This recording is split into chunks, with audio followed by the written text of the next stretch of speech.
আসসালামু আলাইকুম।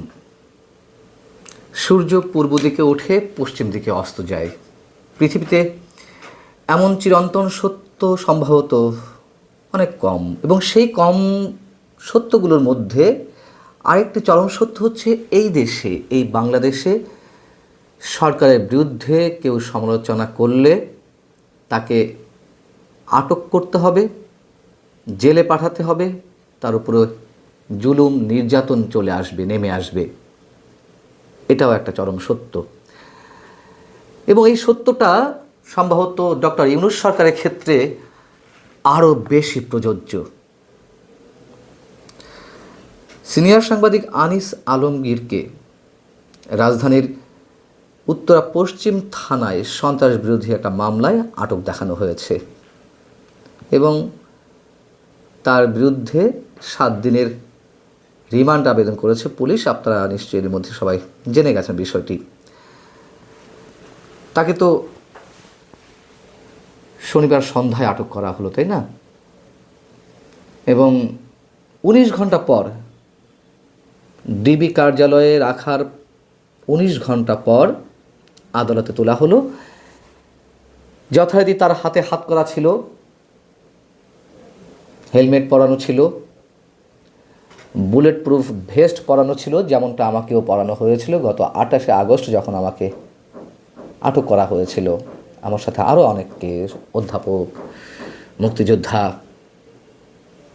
এবং আমরা এক একজন শীর্ষ সন্ত্রাসী এই দেশের এমনভাবে রাষ্ট্রের সামনে উপস্থাপন করা হচ্ছে, বুলেট প্রুফ ভেস্ট, হেলমেট পরিয়ে, হাতকড়া পরিয়ে। সম্পাদক পরিষদ একটি বিবৃতি দিয়েছে, কোনো সুনির্দিষ্ট অভিযোগ ছাড়াই সাংবাদিক আনিস আলমগীরকে ডিবি কার্যালয়ে ডেকে নেওয়া হয়, তাকে সেখানে আটক রেখে পরদিন তার বিরুদ্ধে সন্ত্রাস বিরোধী আইনে মামলা দায়ের করা হয় এবং গ্রেপ্তার দেখানো হয়। এ ধরনের আচরণ অতীতের স্বৈরাচারী শাসন আমলে সাংবাদিকদের প্রতি রাষ্ট্রীয় দমন পীড়নের স্মৃতি উস্কে দেয়। সম্পাদক পরিষদ আরও বলছে, এ ধরনের চর্চা আমরা অতীতে আওয়ামী লীগ সরকারের সময়ও প্রত্যক্ষ করেছি। সেই সময় সাংবাদিকদের বিরুদ্ধে মিথ্যা মামলা, হয়রানি ও নির্বিচার গ্রেপ্তার ছিল নিয়মিত ঘটনা। বর্তমান ঘটনাটি সেই দুঃখজনক বাস্তবতারই পুনরাবৃত্তি। চরম সত্য কথা। আমরা গত সরকারগুলোর সময়ও দেখেছি, এখনও দেখছি। কিন্তু বিশেষ যে পার্থক্যটি তা হচ্ছে, তখন সরকারি দলের খুব প্রভাবশালী ব্যক্তিরা যখন ইন্ধন দিত, তারা নির্দেশ দিত, তখন এই ঘটনাগুলো ঘটতো। কিন্তু এখন কি হচ্ছে? এখন ফেসবুকে, সোশ্যাল মিডিয়ায় যে কেউ যে কারোর বিরুদ্ধে যখন যে কোনো ধরনের অভিযোগ তোলা হচ্ছে, তখনই তার বিরুদ্ধে খড়গ নেমে আসছে।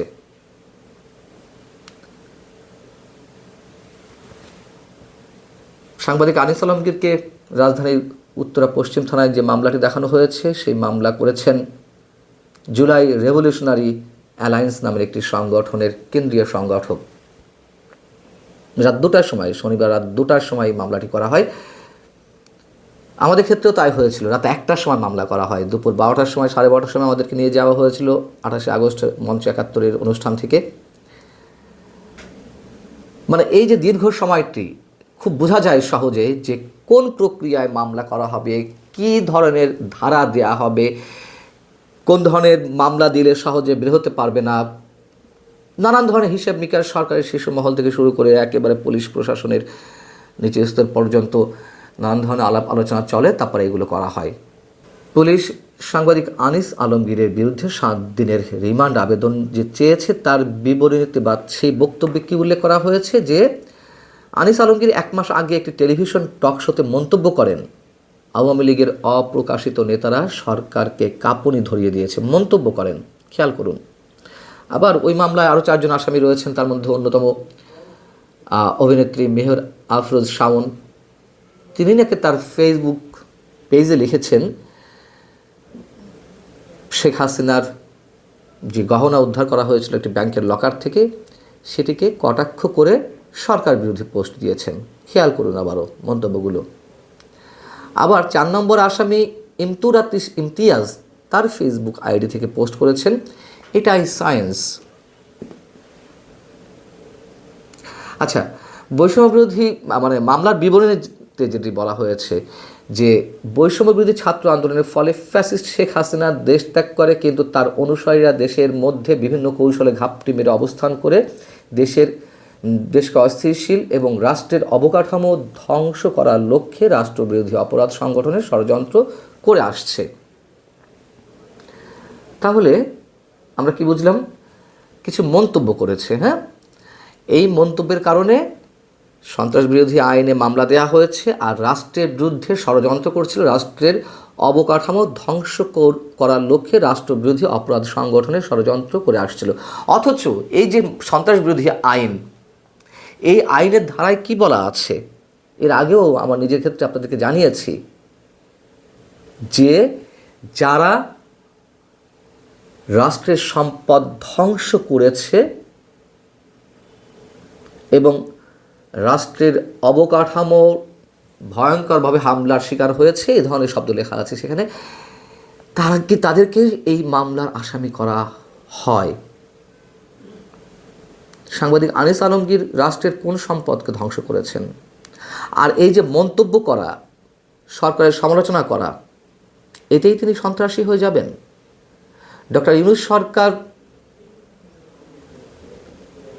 মানে তাদের কোনো সমালোচনা করলেই আমরা ভয়ঙ্কর সন্ত্রাসী হয়ে উঠছি, আর পালিয়ে যাওয়া সরকার, ফ্যাসিস্ট আওয়ামী লীগ, সাবেক আওয়ামী লীগ সরকারের ছত্রছায়া রয়েছে। সাংবাদিক আনিস আলমগীর সহ আমরা যে প্রতিনিয়ত 15.5 বছর ধরে সরকারের বিভিন্ন কাজের সমালোচনা করেছি, তখনও তো আমাদেরকে ত্যাগ দেওয়া হয়েছে, তখনও আমাদের রুটি রুজি নিয়ে খেলা করা হয়েছে, আমাদের পেশাগত জীবনে অনেক ধরনের খেসারত দিতে হয়েছে।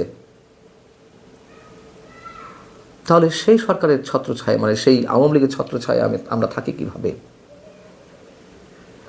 সমস্যাটা কোথায়? সমস্যা কিছুই না, সমস্যাটা হচ্ছে আমাদের সত্য উচ্চারণ। এই যে আসামিরা অন্যান্য আসামির সঙ্গে পরস্পর যোগসাজশে বিভিন্ন সময় তাদের ভেরিফাইড ফেসবুক পেজ ও ইউটিউব চ্যানেল থেকে বিভিন্ন প্রকার উস্কানিমূলক পোস্ট এবং বক্তব্য দিয়ে দেশের জননিরাপত্তা বিপন্ন করা, অন্য ব্যক্তিকে হত্যার প্রচেষ্টা গ্রহণ করা, দেশকে অস্থিতিশীল এবং রাষ্ট্রের অবকাঠামোকে ধ্বংস করার লক্ষ্যে রাষ্ট্রীয় অপরাধ সংগঠনের ষড়যন্ত্র, এগুলো সব মুখস্থ কথা। যখন আমরা আটক হয়েছিলাম, আমি সহ আরও 16-15 জন আটক হয়েছিলাম, ঠিক প্রত্যেকের বিরুদ্ধে এই কথাগুলোই দেওয়া হয়েছিল। অথচ আমরা যেখান থেকে আটক হয়েছিলাম সেই সমাবেশটি ছিল একটা উন্মুক্ত স্থানে, ঢাকা রিপোর্টার্স ইউনিটিতে, প্রকাশ্য দিবালোকে সেমিনার, শত শত মানুষের সামনে সেখানে ষড়যন্ত্র করছিলাম।